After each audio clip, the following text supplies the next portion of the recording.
By now, you're familiar with the logos, ethos, pathos, telos, and kairos pentad from Aristotle's rhetoric.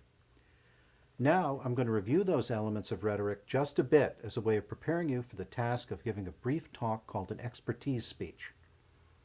The idea is to have you speak for a relatively short time on a topic you know well, using both Aristotle's rhetorical techniques and modern digital support.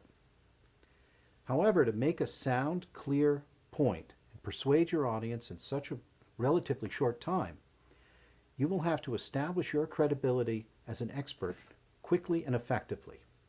That's why we call it an expertise speech. It requires a lot of trust on the part of your audience. Now, how can you gain that trust with just your voice, your body language, and a few electronic slides?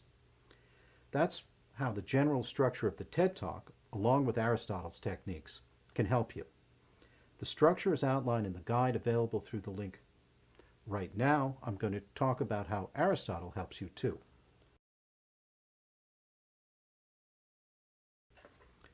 First, to give a talk in this way, you need to become an expert, if you haven't already. What's an expert? It's someone who knows a subject well, because he or she has direct experience with it, and also knows what other experts know.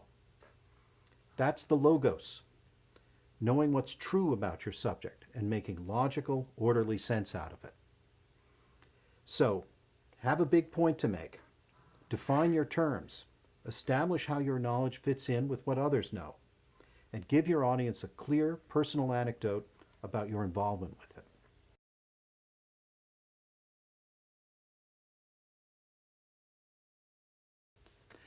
Next, let your audience know that you care about the same things they do, and that your interest in the subject comes from something deeper than idle curiosity. That's the ethos, the image of yourself as a consistent, principled member of the audience's community.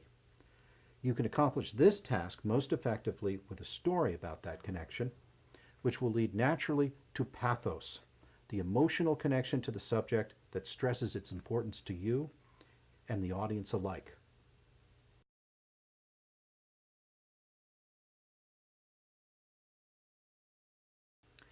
Finally, know where you're heading with your talk. Have a clear goal, or telos. That will give your audience something to take away from your talk, a point they can grasp in a few words, something they can repeat to others later on, and perhaps something they can use in daily life. Giving them this takeaway point means connecting your speech to its circumstances. That is, the kairos. Here, you acknowledge that you know what brought them to your talk, what their concerns might be, and describe that relevance for their lives right now. Before you do all of this yourself, watch and listen to Andrew Solomon's TED Talk, How the Worst Moments in Our Lives Make Us Who We Are, and think about how he incorporates these elements effectively. I'll show you in a follow-up video exactly how each of those elements works in Andrew's talk, and from there, we'll create our own.